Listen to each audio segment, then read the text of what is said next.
So now we need to add about 4,000 more steps. It's about 1,000 steps every 10 minutes. So they need 40 more minutes of conscious walking. So 2 20-minute walks a day, especially if you can do it after a meal, you bring your glucose levels down, postprandial glucose levels. So after walking, then we do some cardio. And I know nobody likes to do the cardio. I don't necessarily disagree with that. It's not all that exciting. But from moving your body and circulating, I could go on and on about new cancer-based studies that I'm seeing with just literally pumping blood through your vascular system. Cancer cells cannot hold up to that. Some cancer cells will literally die from the rush of blood moving through. So it's remarkable.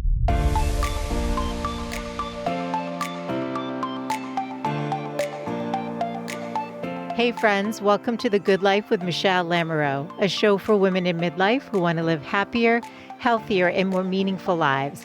I'm your host, Michelle Lamoureux, a self-love coach and the author of Design a Life You Love. And together we're going to be doing just that. Each week I bring on world-class experts, best-selling authors, leading entrepreneurs, and also do solo casts with the intention of inviting you to get connected to what you really desire from your life. This show is produced with love every week. There's inspiration and actionable tips in every episode because I want to see women playing a starring role in their lives instead of living on the sidelines. Be sure to join the Good Life community newsletter over at thegoodlifecoach.com for more inspiration and tips to live your best midlife. And make sure you're following the show on your favorite podcast player. I'm so glad that you're here. Hey friends, and welcome back to the Good Life podcast. I'm so excited that you are joining me today.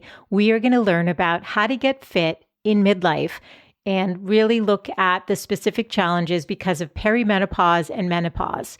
Joining us today is Dr. Stephen Cabral, who's a board-certified naturopathic doctor and the founder of EquiLife and the Integrative Health Practitioner Institute. When Dr. Cabral was 17 years old, he was diagnosed with a life-altering illness and given no hope for recovery. And after many years of suffering, he traveled the world and discovered how to combine ancient Ayurvedic healing practices with state-of-the-art naturopathic and functional medicine. And that's when he understood how to fully rebalance the body and re-energize it with life. Today in Dr. Cabral's practice, he and his team have completed over 250,000 client appointments using functional medicine lab testing and personalized wellness plans to help people rebalance their mind and body to recover from autoimmune, thyroid, fatigue, hormone, weight gain, digestive, and dozens of other hard-to-treat health conditions. His mission is to help people understand that there's always a reason why you've not achieved your ideal wellness or weight loss goals, and that you can and will get well again. And functional medicine, I've had other functional medicine docs in the show, really look at root cause, and they look at different health conditions with a different perspective. And I think it's important to hear those different perspectives because something you listen to may resonate and get you on your path to feeling your best. So on that note, I'm excited to dive into today's conversation, and all of the show notes will be over at thegoodlifecoach.com with links to everything we talk about. And also, while you're there, I'd love to invite you to be a part of the Good Life community by signing up for the weekly newsletter and getting more tips and inspiration to live your best midlife. On that note, let's get into the show. Here we go.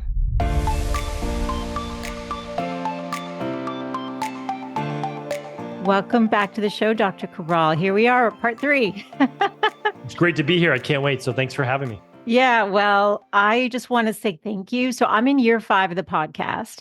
Just for the audiences, just so they have the back history a little bit. You were my functional medicine doctor back in Boston, and you were so supportive of my podcast. You've had one forever. I don't even know what episode you're at right now. I'm at 300. You're in the thousands. And I just want to thank you for that. And you were my second guest on the show. And then you came back on for episode 80, and here we are in the 300 for year 5. And I'm excited to have your expertise.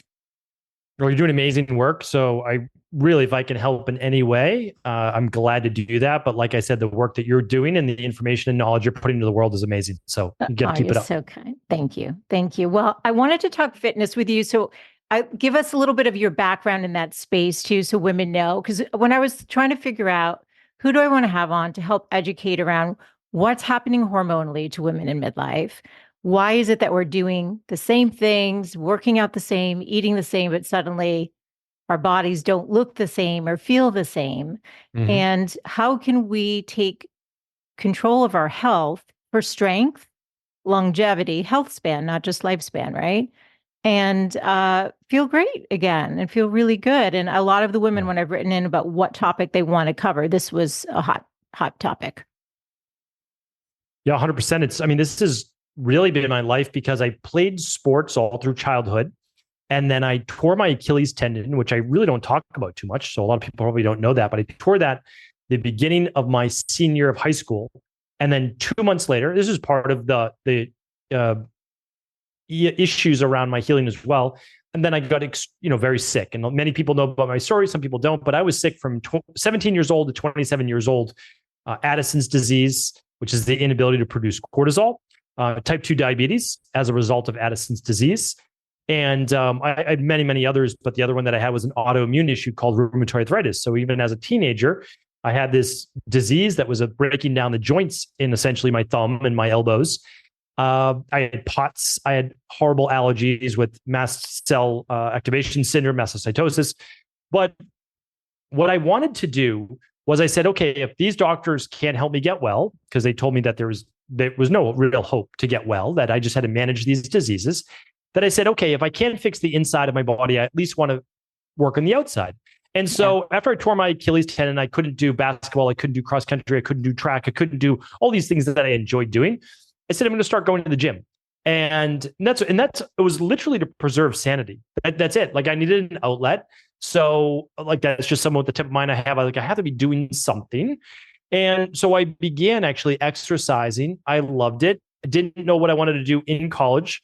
Became a certified nutritionist, became a certified personal trainer to help maybe heal myself. But honestly, it's what I love to do. So that's really my background. And I loved personal training, loved a nutritionist. And the truth is, I don't think they've ever stopped being, quote unquote, a certified conditioning specialist or a personal trainer. I've just morphed it into my work as a board certified doctor of naturopathy and an integrative health practitioner. So it's all part of the overall healthy lifestyle. And I think exercise is a big part of that. Absolutely. And I am curious to get the functional medicine perspective. So I've had a lot of traditionally trained, just, amazing OBGYNs, docs come on, talk about the impacts of hormones and how that's impacted what's happening to our body. And we've gotten educated. But I'm curious if there's a different lens that someone with functional medicine training looks at what's happening from a hormonal stance. I've looked at it differently over the different, let's call it like stages of my education. And so in the beginning, as a personal trainer nutritionist, let's say that a woman came to me and she wanted to lose 20, 30 pounds. So we've worked with hundreds of thousands of people in our practice. And like, that's typical. Like, I want more energy. I want to improve my mood. I want to improve my libido. I want to lose 20 to 30 pounds and kind of tone up overall. That's like 80% of people that we've worked with before. And like, yeah, that's kind of what most people want. So as a personal trainer, what can I do? I can help you with exercise. All right, that's going to help with strength training. And I can help you with nutrition. And that's going to help with the weight loss and then an appropriate amount of protein, appropriate amount of carbs and fats to help you with that process. Because we know that even if we're training with weights, what can happen is if we can't out-train a bad diet, right? And so we have to make sure that we have the appropriate diet for us. But too many women, unfortunately, eat too little, and especially too little carbohydrates, increasing cortisol levels, which breaks down muscle mass over time, just a little bit over time, but it adds up to a lot. That lowers the thyroid, lowers the metabolism, and it can actually put them into menopause or what looks like menopause early because of not quite full-blown amenorrhea, but because of high levels of cortisol, stress hormone, creating low levels of progesterone, which then causes a cessation of their cycle or sporadic. And so there are three main phases. There is premenopausal, but there can be premenopausal with a cessation of your cycle, meaning like you're not ready to be in menopause yet, but because of stress, over dieting, over exercise, etc., you moved into that phase. Then there's perimenopause, people have different classifications, but okay, now you may have gone 12 months without your period. Okay, now that's considered menopause, but your hormones haven't regulated yet to a lower level. You have highs and lows, maybe even some intermittent spotting, although some people might say that that doesn't actually count then as menopause. And then we have menopause or post-menopause, where now your hormonal levels have leveled out essentially at a low point. And so if you've probably gone over this many times, I'm happy to break that down or move on to what we do through each phase in order to help women decrease symptoms and improve overall, not just body transformation, truthfully, because it's not just about body transformation, it's about overall health of the individual. Absolutely. So I think it would be great to focus on what's happening to us hormonally that's causing the weight gain, especially around the midsection, and an inability almost to lose weight. It feels like it's harder. Without a doubt, it is harder. And part of that is that the hormones, and let's kind of go through them. I'm sure most people are somewhat familiar, but we have estrogen that we're talking about. We have progesterone. We have DHEA. We have testosterone. And then we won't necessarily talk about cortisol and thyroid yet because they deserve their own discussion. But for women, it's actually really important, whether you're using all natural foods, whether you're using natural herbs and supplements, or whether you're doing hormone replacement therapy. It's not just about adding more. It's actually about keeping them in ratio.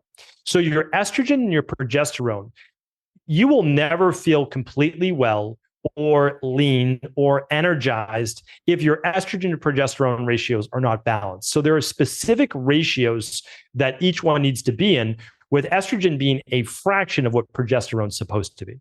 And then after that, throughout life, we want our DHEA between what's called a 6 and an 18, just in terms of our units. Most women, by the time they get to menopause, it's a 2. And so it's very, very low.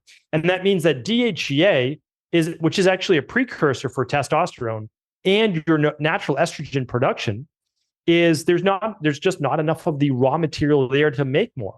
And why does that matter? Because testosterone actually matters a lot for women.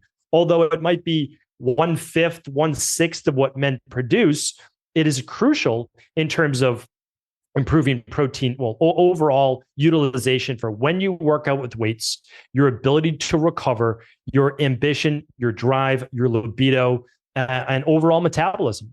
And so we want estrogen, progesterone, DHEA, and testosterone to all be looked at, because only looking at one number to get rid of night sweats or to get rid of whatever it might be isn't the way that we want to look at a healthy, balanced body. Okay. So when the estrogen literally falls off a cliff, as one doctor described it in menopause, in perimenopause, as you mentioned, it's fluctuating, and then it's basically going to nothing, and the progesterone is following suit. Apparently the testosterone sticks around and can fluctuate. What is that specifically doing though is it impacting our metabolism along with all the other things it's causing, like the hot flashes and night sweats, the joint pain, and everything else that comes along with it? Yes, because of its way that it also helps to modulate inflammation. And so when we look at estrogen and progesterone, so we need both, again, in proper ratio, because if we don't have the same quality of skin. And by that, I mean that glow to the skin, the thickness of the skin, and also not allowing the skin to sag as much. So for women in our practice specifically that we speak with, it's the thinning of the hair or the quality of the hair, skin, nails. And for the breasts, they won't have the same, they'll be basically sagging a little bit more. That's muscles in general. And why does that matter? Because we actually want to balance those estrogen levels, not bring them back to when you were 16 years old. That's not necessarily the goal, but to bring back healthy levels. And most doctors will tell you that it just drops off to 0. It's actually not 0. So it's important to look at that. But it's very important because DHEA is going to be the substrate or the precursor to producing your own natural estrogen and allowing then more progesterone to be produced. So when the ovaries are stopping, the adrenals are helping. And then what we can do is not necessarily, again, create a surge. We don't want a surge in estrogen or progesterone, but we want enough. We want it for natural protection. And we want it also for the bones, the hair, the skin, the nails, and overall metabolism, as well as that little thing that I mentioned, inflammation, helping to modulate healthy inflammation as we age. Okay. Can you tell us a little bit more? Nobody's really talked about DHEA. What exactly is DHEA and what role does it play in the body? So DHEA is short for dihydroepiandrosterone. And when we look at the sex hormones chart, we basically have cholesterol that's predominantly made in the liver. Some of it obviously comes from our food. It moves down to pregnenolone, and then it either shifts over towards progesterone and cortisol. And we'll talk about that because that's actually important, because we could produce more progesterone if the body is actually in a lot more stress. And then over on the other side, we have DHEA to testosterone to estrogen. And estrogen is 3 forms. So we have estriol, estradiol, and we have, what's my other one? Estradiol, estrone. There we go. Only exactly. I just had a neurologist on. She just taught me about that one. I wouldn't have known otherwise. I literally just... No, that's great. Yeah. You saved me there. You saved me. Yeah. And so when we look at those, actually the one that has been shown to be over and over most protective during menopause and beyond, meaning like for the rest of a woman's life, is estriol. So even though it's a small percentage of total estrogen, very protective in terms of breast cancer and other forms. So some women will actually get compounded triest, or just 3 forms of estrogen, or just estriol, and use that actually as a topical for the breasts. And so that isn't something that we use in our practice or do in our practice, but I will just say, I like to be integrative, and I'll say, okay, this has actually been shown to be fairly advantageous for women that are at least worried about breast cancer. So getting back though to the progesterone and estrogen balance, you can actually use DHEA at a low dosage. So I want to step back. I would run a lab test called the stress, mood, and metabolism test. You're going to look at your... I'm sorry, what is it? Stress, mood, and metabolism. So what it does, it looks at the sex hormones, estrogen, progesterone, DHEA, testosterone. Mm-hmm. Then it looks at cortisol throughout the day. It looks at your thyroid, but your free T4, free T3, TSH. Doctors usually just run TSH. TPO antibodies. Then it looks at vitamin D and your insulin levels. Why this is important is that if you have low levels of cortisol in the morning and you have high levels of cortisol in the evening, you are not, no matter what you do, you're not going to be able to properly balance those hormones, because your body is always going to feel exhausted in the morning, because cortisol is actually what gives us that little boost of energy in the morning. And then in the evening, we want that low so that our body begins to recover overnight. When women use hormone replacement therapy, they mask that. And so basically what you did is you took the pendulum, which was all the way over here, feeling tired, exhausted, retaining water, puffy, and then you swing it all the way the other way by supplementing with estrogen, progesterone, testosterone, maybe even some HGH. So now you're like, oh, I feel fantastic. But the problem is you're covering up everything that is imbalanced, and over time that will catch up with you. So what we like to do is say, you choose what you want to do. First, let's get a baseline of where you're at. That's what that lab test does. Then we can use herbs if we want for progesterone, estrogen. There are certain herbs that will help to boost those. And DHEA, which will then naturally boost testosterone, estrogen, progesterone, right? Because it's a precursor. And then save your body then to use the hormone that you're producing to get older for cortisol. So this does a couple things, because if you just start with only 5 milligrams of DHEA twice a day, that's it. Why does the only 5 milligrams matter? Because in the scientific literature, they're typically doing 50 milligrams or 100 milligrams. We're starting with 10 milligrams a day total. So then what we do is we retest the labs after, let's say, 8 weeks or so. And we say, okay, what did 10 milligrams do per day? Potentially adding in those herbs as well, estrogen support, progesterone support. Like, not only did it move the needle just a little bit, I actually feel good now. So remember, you don't want to over supplement or over hormone replace if you don't need to. So the goal always is the lowest possible dose to get you the maximum amount of results. And if you do that throughout your whole life, maybe in 5 years, you need to go from 5 milligrams twice a day to 10 milligrams twice a day. Okay, 5 years from now. But we have these labs in order to be able to see where we move the needle slowly and steadily. So I'm in my mid 40s right now. When my testosterone starts to really dip, I'm hoping that I can keep it there to, let's say, early 60s. That's what I've been able to see in my practice. I will personally be using DHEA instead of hormone replacement therapy. Okay, it's interesting. And tell me, should we start with sleep or what we should be doing for strength training? Because I feel like sleep is the foundation. So you tell me where you think we should start, because when you're talking about cortisol and stress levels, I'm thinking, well, if you're starting out at night, not having the best rest and your body, you've got hot flashes and night sweats and you're like tossing and turning and not getting that good sleep, the deep sleep and the REM sleep, and you're waking up fatigued, you may not feel like eating well. You may not feel like exercising, it just sets you up. So you tell me, should we start there, do you think? Or do 100%. Yeah. And okay, the reason so is that there. Even premenopausal, we'll work with a woman, she'll be, let's say, 25 years old, and she's having fertility issues. She's some of her cycles are 21 days, others are 35 days, and she's not able to regulate it. Well, we look at those cortisol levels. Cortisol levels are elevated. Thyroid levels are now, TSH is elevated, but free thyroid is low. She has, let's just say, normal estrogen that we typically see, but very low progesterone. The problem is when you take those same issues, so that's dysregulated cycle, you take those same issues into menopause, and what happens is you are continuing to plummet your own natural hormone production because of higher levels of stress. So if we're increasing stress in the body, which is strength training, it's a good stress, right? But it's still a stress. Or if we're increasing fasting, we're decreasing carbohydrates. We're basically telling the body, we're going to put in less fuel and we're going to make you expend more fuel.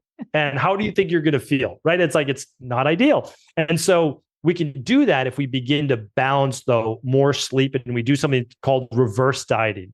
And reverse dieting is, just because I'm saying that you should eat carbohydrates, if you have eaten carbohydrates for years, right? Or you're on a 50 gram of carb per day diet, you can't just go to 150 grams a day. Yes, you will gain weight. Like, that's not ideal. But what we do is we slowly over time, we begin to add back in those healthy carbs.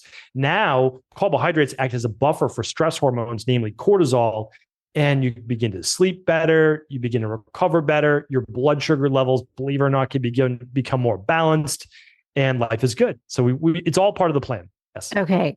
Talk to us. I've been hearing so much about getting that morning light, helping your circadian rhythm get regulated, or I don't know what the right word is, so that your body knows it's morning and it knows it's time to sleep. Tell us, what's the right way to do that? I like I said, I keep just hearing so much about this and the importance.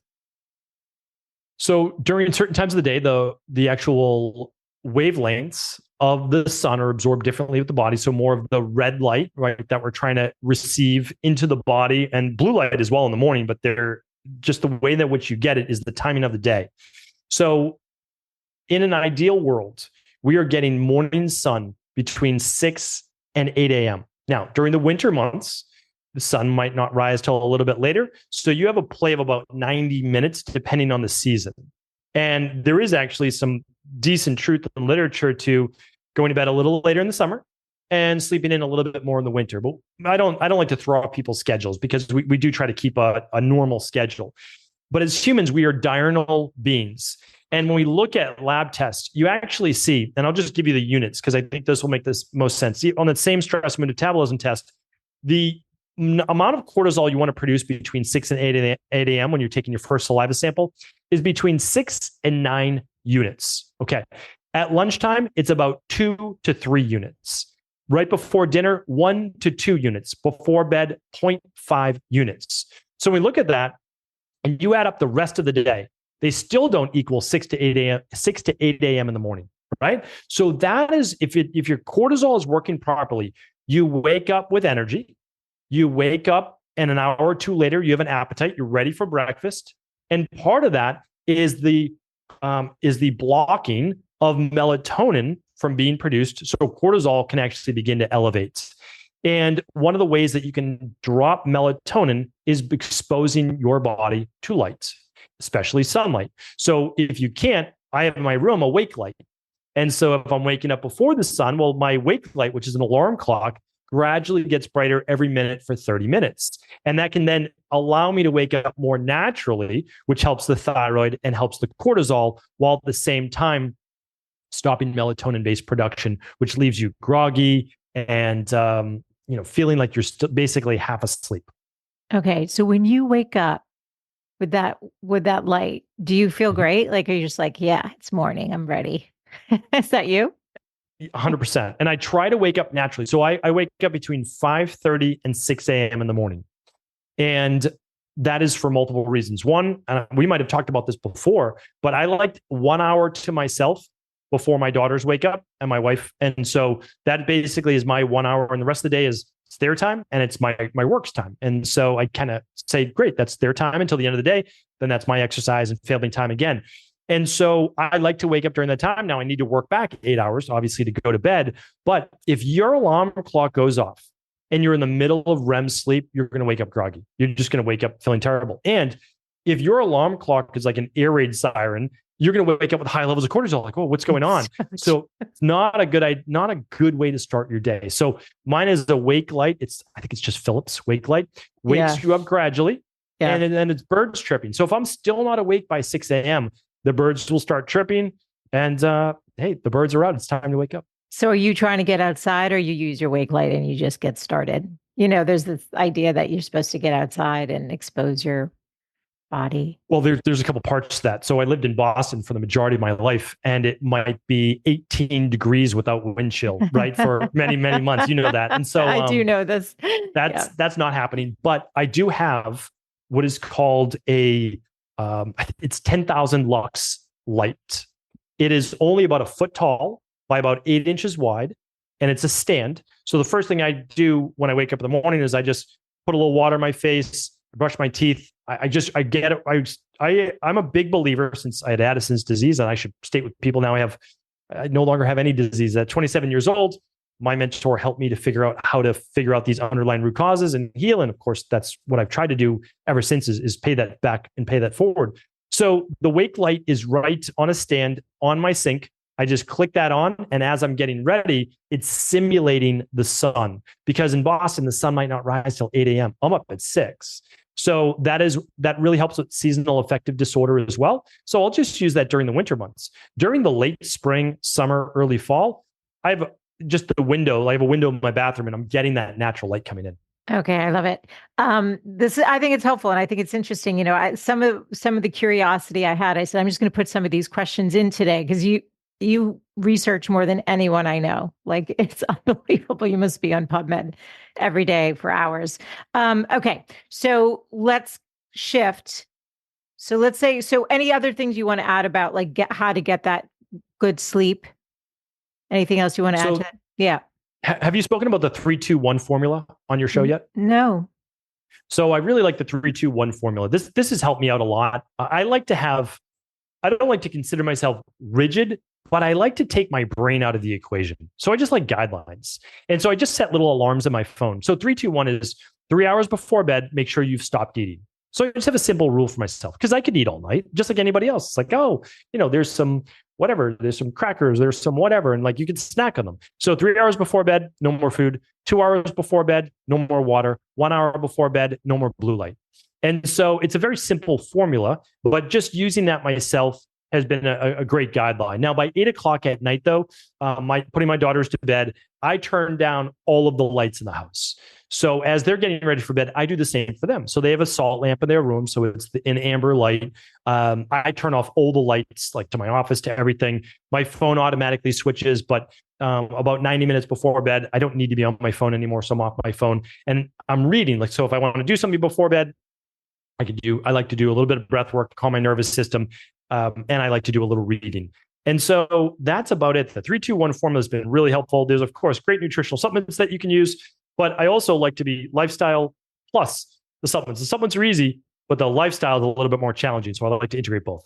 Okay. Any particular supplements for menopausal or perimenopausal women who are experiencing those sleepless nights because of a lot of the symptoms that come with it? Hormones, we use estrogen support, progesterone support, and DHEA. So very straightforward for what we use. The DHEA is 5 milligrams twice a day. After you run your stress hormone metabolism test again 8 weeks after being on them, if your estrogen and progesterone aren't as high as you'd like them to be. Now, again, the numbers don't matter as much about what we talked about in the very first 5 minutes of the show, which is bioindividuality. If you feel great, you don't need higher numbers. That's the thing. It's there's no special number that you need to be at. And so then, so you have that. Now for sleep, magnesium. So we use a product called full spectrum magnesium. The second one, so that helps with calming the nervous system. getting calcium to where it needs to be. So the K2 and all those great things. And then what we also use is a product called Adrenal Soothe that helps with high levels of cortisol and the nervous system as well with the magnesium. So that's L-theanine, phosphoserine, ashwagandha, a lot of great products to bring down those high levels of cortisol at night. And the last one we use is a liquid melatonin. Liquid melatonin gets in your system faster and out of your system faster, so you're not groggy in the morning. It's the same one. I've been using that for years now, and I don't need a lot of it, but it helps people who have a hard time turning their mind off at night, which has always been me. It's funny because some of these things, there are genetic components, but never let genetics be your destiny, right? So my wife can fall asleep in minutes. My oldest daughter can fall asleep in minutes. One of my brothers can fall asleep in minutes. We shared a room growing up. It takes me hours to fall asleep. To turn that to kind of, I always equate it as I'm revving my engine all day, and it just takes a while to cool down that engine. I'm not saying it's better than or worse than, it just, sometimes it is what it is. And so by me just using a small amount, 2.5 milligrams of melatonin, which is a small amount, I fall asleep within 10 minutes every night. So it's a really remarkable thing. And that's all that I need. And that's just that little bit to say, oh, it's bedtime. Turn off those cortisol levels. And so that's been very helpful for me. Yeah, no, that's interesting. I think we have a hummingbird nest right outside our door, and she's revved up, in the way they fly around and hover. But when she's got 2 little babies in that nest right now, and it's so interesting for her to be able to, she's like such a good teacher to just watch, but she's just so calm when she's there as in her mama energy. I don't know. It just made me think, we need to find that way to rev down. It's because a lot of us can rev up. Yes, exactly. The breath work, the meditations, all of those things. I completely agree that, especially for dopamine, right? Like every time we look at our phone, we'll dopamine at social media. So, especially towards the evening, we need to turn off the excitatory neurotransmitters like dopamine and turn on the inhibitory ones, which is serotonin that leads to melatonin production, and GABA, which is the anti-anxiety. So all of the lifestyle, not watching the news late at night, the scary car crash, scenes on TV and whatever else it might be, and more finding a book that you find enjoyable, journaling about things you're looking forward to in the future, gratitude, and just that 3-2-1 I found to be very helpful. I love it. The one is important, getting off that phone. That's huge, because I think a lot of us have it as our alarm clocks, and then we're just tempted. We get bored, or we want that hit because we get addicted to it. Okay, so talk to us. There's a lot of talk right now in terms of the nutritional aspects of tons of protein. So I'm hearing a lot of stuff women need, and I don't want to get this wrong. So, but I'm almost, and you correct me because you've probably heard what some of the, I don't want to name docs who are talking about this stuff, but like 1 gram of protein per, was it 1 pound of body weight? Yeah, it is that. Okay, that's what my understanding is, and I'm not getting anything close to that. Thoughts on that, or ways to use nutrition the right way to fuel? I mean, you're mentioning eating carbs. You don't hear that often either, except the last time you were on the show. Yeah. Well, so the thing is, in Western-based culture, we prize how a person looks more than anything else, right? I mean, that's honestly, like, if we're like, nobody wants to say that, but it's still the truth. Yeah. And I don't think it should be. But so when someone is saying this is the best diet, it's because it makes you the thinnest. But that, let's keep in mind, does not equate to longevity or necessarily great health. And so I always like to tell people, I just ask them, when you come to me, what are we trying to optimize for? Tell me really what you want. Because if you want great energy, well, I don't think it's completely omitting carbohydrates from your diet. Like, what about your fast fuel source? What about this, and this? And then it's also respecting bioindividuality. If a person is more of an ectomorph body type or a vata, where they lose weight, meaning like if they don't watch what they eat, they lose weight. That's basically a vata or an ectomorph. Then there's the other side of that, the kapha or the endomorph. If they don't watch what they eat, they gain weight. All right. And then we've got the mesomorph in the middle that could go either way, a little bit easier for them to gain muscle. There's a lot of other things, of course, that go along with this. So first of all, we need to think about like this. All right. The ectomorph, more catabolic. They lose muscle more easily. That would be more like yourself, right? Then we've got the endomorph. Well, they can gain mass much more easily. All right. What is protein? Protein's an anabolic food. Okay. Does the endomorph really need more protein to put on more muscle mass? No, that's probably not the issue, right? Like theirs is more of a metabolic issue. Their metabolism just isn't moving fast enough. Where the Vata, the ectomorph, their metabolism's moving really quick. Is protein going to calm those stress hormones and metabolism? No, carbohydrates are. Now they still need protein, but here's the thing. Why the 1 gram per pound of body weight? I use that for over a decade. And here's why. You get all the amino acids you need. So it's helping you to build more muscle. It's displacing carbohydrates, which help the body to, when you look at it, it's like literally carbohydrate. You hold some water when you consume them, but it's also a preferred fuel source for the body. People will try to twist it and tell you that ketones are. It's not the case at all. It takes more energy, more minerals, and also you still can't use them in a fight or flight, high stress-based mode when your body produces cortisol, glucocorticoids. It needs glycogen, so it needs glucose. It needs to break those down. If it's not in your liver, it's going to break it down from your muscles. And now, if you're being honest, the research shows that those people on a high protein and or high fat, low carbohydrate diet have a greater increase in all-cause mortality. So I want to just state this. Protein is very important. It is. But that doesn't mean that it's more important than carbohydrates and healthy fats. It is, when you come back to it, it always comes down to a balanced bio-individual diet. Some people will do great on 250, 300 grams of carbs a day. Some people, 50 to 100. And we can use the protein in there. We can use other things. But do you need 1 gram per pound of body weight? Not even close. Like, not meaning, can you? Sure, you can, but you don't need that. That is not, unless you're trying to do complete body transformation. That is the easiest way then to do it. The last caveat to this is, after the age of 65, most people need a little bit more protein. Why? Because they're more catabolic. So their body needs more amino acids to keep the muscle mass on. Now, you can't just eat more protein without doing a couple of days of strength training per week, because that's not necessarily going to work. But that is, I always say this, I have no dog in the race. All I care about is helping people to get well. I don't have a book on, eating more protein, eating less protein. It really is bio-individualized. And I wish that dieting did not have anything to do with marketing, because all we're trying to do is find the right diet for the right individual. And at the end of the day, it really comes back to a Mediterranean style diet, which is the best studied diet for overall health. People will immediately rebut, well, you're promoting eating bread and pasta then? No, I'm not promoting eating bread and pasta with every meal. What I'm saying is, the longest lived people followed some type of Mediterranean with maybe an Asian style influence to it in terms of certain vegetables and things like that, legumes. And then 7 to 9 servings of fruits and vegetables every day. If you don't do well with fruit, mainly vegetables, getting in enough fiber, enough healthy protein, probably a little bit more from fish, if we're being honest, and then good healthy fats that come from olive oil, olives, of course, some nuts and seeds, and avocados. And if you follow that, now you can have the best of both worlds. Transform your body and also hopefully increase your lifespan as well. Okay, this is great. And talk to us about actually like the lifting weights. So there's also this push. I see a lot of women out there talking about, you got to lift heavy. I think women first need to just start lifting. I don't know about lifting heavy.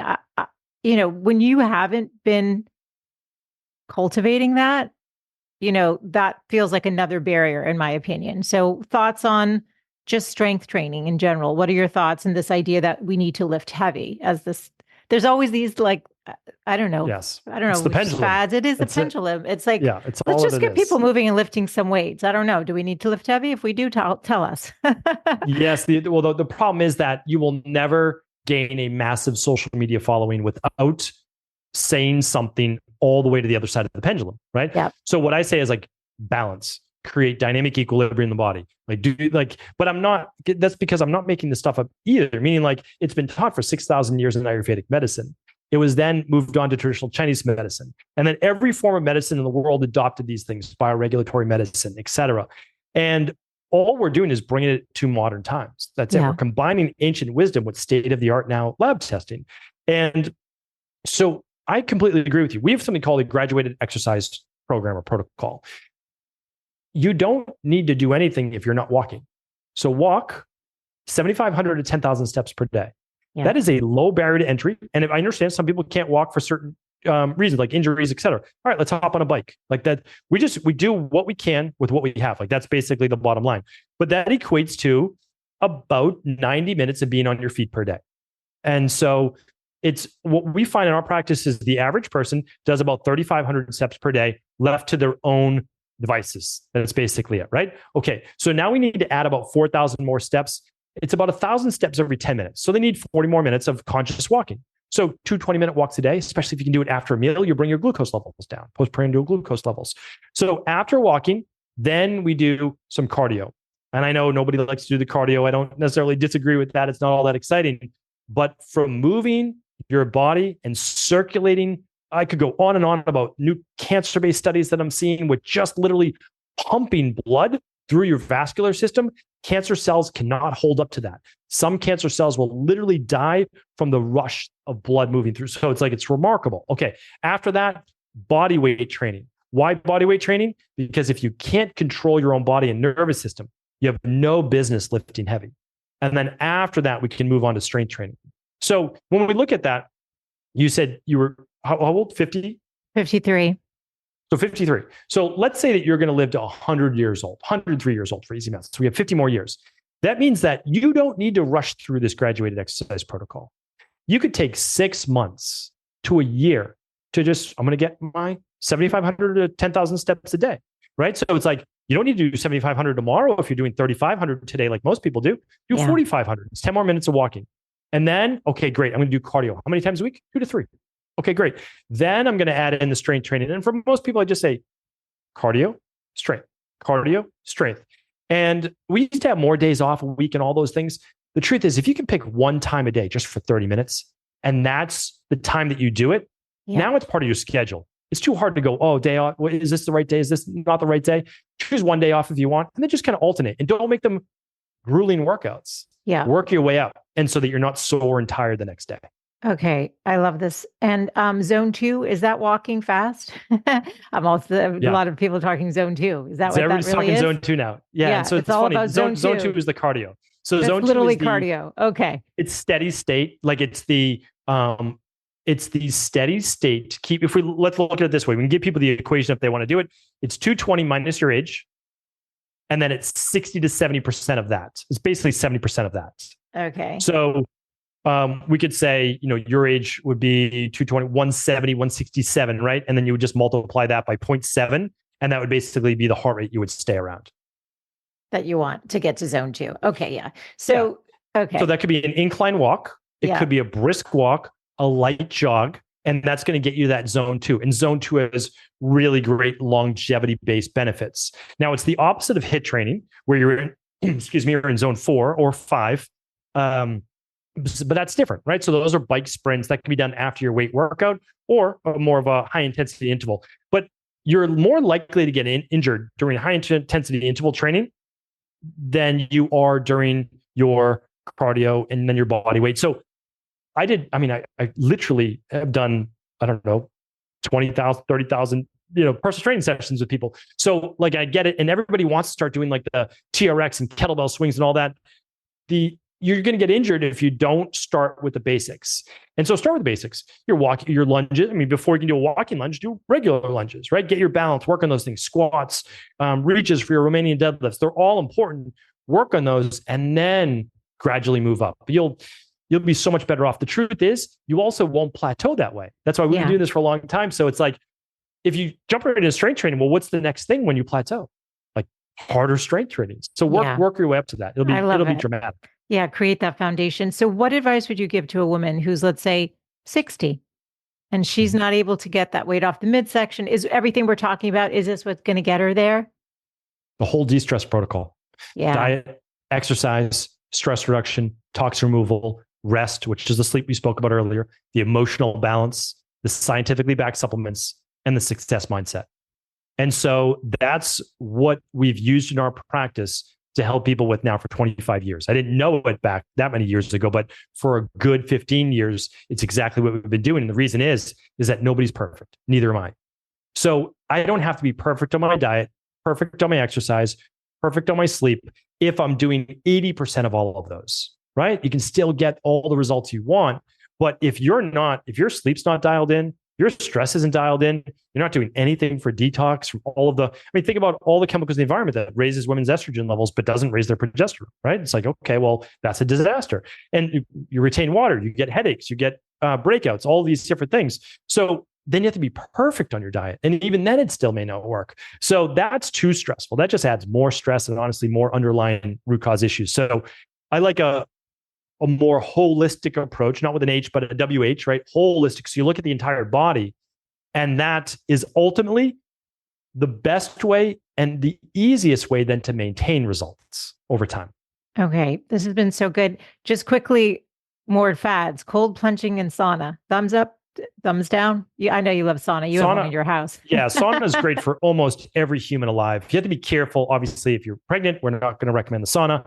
If you have high blood pressure, it helps with that, but you be careful, right? Because you can raise it while you're in it. So there's a few contraindications, but not a whole lot. You can, again, graduate exercise protocol. Set it for 140 degrees. If you haven't done it before, go in for 5 minutes. Go in when you start to feel like it's a bit much. Then just work up by a minute a week. Like again, you have 50 years, right? You've got some time to do this. Pace yourself. You have 40 more years. Pace yourself because you're going to get to wherever you want to be. But the worst thing is if you take yourself out of the game. Okay. Now, cold plunge is not for everyone. And the reason is, let's think about it. When you jump into that cold plunge, immediately you go, takes your breath away.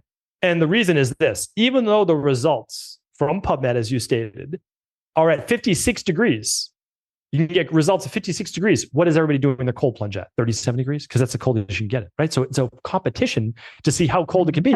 Well, but why? What's the competition? What prize do you get for doing They're throwing all the ice in there. Yeah, it's like that's right. Breaking the ice to get in. They're living in it. So for 5 minutes when you look at it, one of the benefits of cold plunge is that it increases adrenaline and norepinephrine.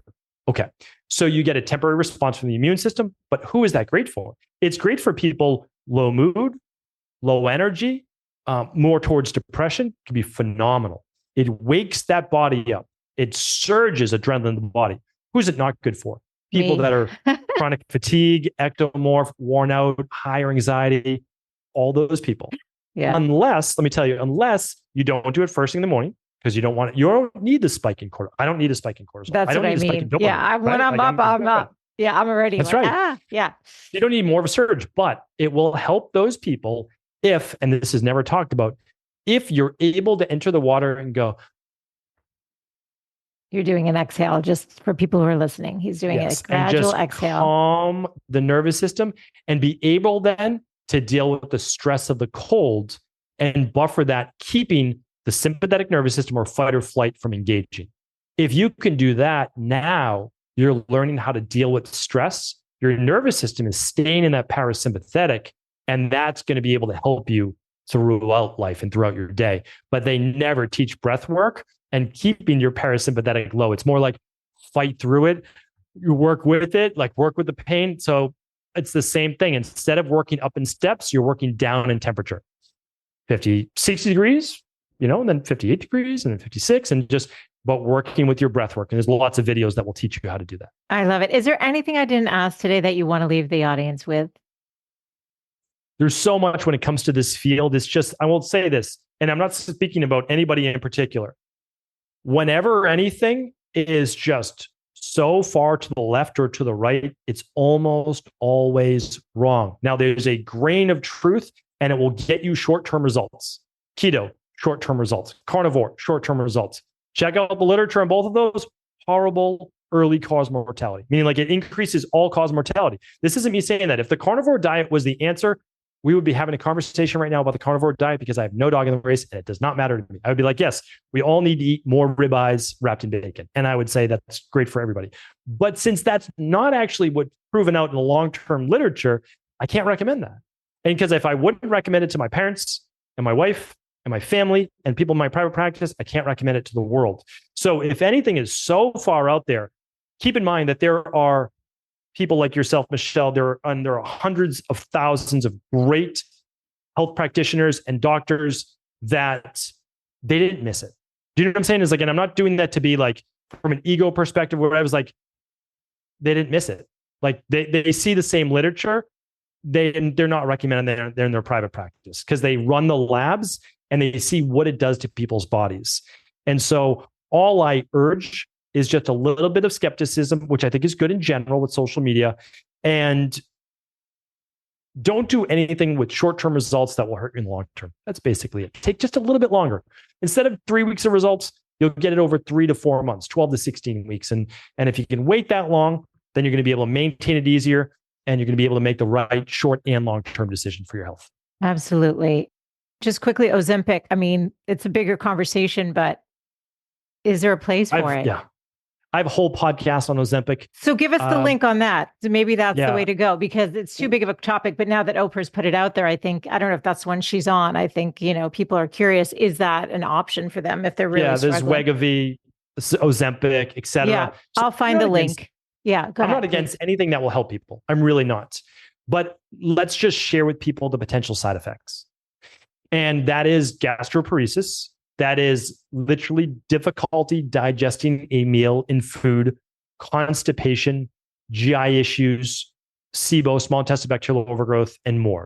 So just know that this isn't just scot-free using this. Potential hair loss, disruption in hormones. So I just want us to keep that in mind. And also, taking the Ozempic never figures out why your body was gaining the weight. And I think that that's a disservice that we're doing to people because there's obviously an inflammatory component. Okay, what was it? Was it imbalanced estrogen and progesterone? Well, it doesn't fix the estrogen dominance. Was it the low DHE? Was it the high cortisol at night? Was it the low thyroid from a functional medicine perspective? And you never fix that because I'm not saying that Ozempic doesn't work. You'll lose about up to 26 pounds or so per year, right? And so it's not that it does not work. It works. And so is there a time and place? Yeah, there's a time and place, I think, for everything. I just hate to see it be the first go-to, like hormone replacement. I would rather have it be for people that are really trying, they're really struggling, they know the risks, and now they're willing to use it in order to improve, especially type 2 diabetes, right? Or pre-diabetes, because so many people that are overweight then are much more prone to becoming diabetic, which then can lead to heart disease and many other issues. And of course, I don't want to see that. So I want to help people however possible. I appreciate it. And I love your perspective. And like I said, the deep dive you always do on all the research. So where should I direct people to find you, the podcast? I'll put all the links in the show notes over at thegoodlifecoach.com, but give us the direct handles.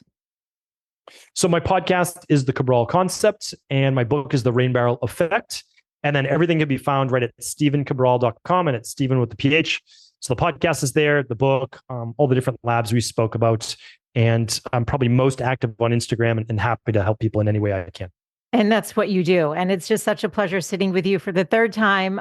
Thank you for your time today. I love your heart and generous spirit and your just commitment to teaching. It's really a part of your path. And so it's so lovely seeing you out there on doing your shows and all these other big shows now. I've been seeing you out there and it just makes me happy. And I'm so grateful for your time today. Thank you, Michelle. I appreciate you. Thank you. Hey friend, I have one request before we sign off today. If you've gained any value from any of the interviews that you've tuned into, would you take just 1 minute and leave a 5-star rating and review over on Apple Podcasts? It's actually how more women can find the show, and I want to continue growing a community of women who are loving themselves and living full on. So thank you for all of your support, and I look forward to being back with you next week. Bye for now. This podcast is presented for entertainment and educational purposes only. Any information provided is not intended to be a substitute for medical, mental health, or other professional advice. Seek out your trusted healthcare provider or other qualified professional for all matters dealing with your health and well-being. Any opinions or information provided by a guest are their own and not those of Michelle Lamoureux or the company.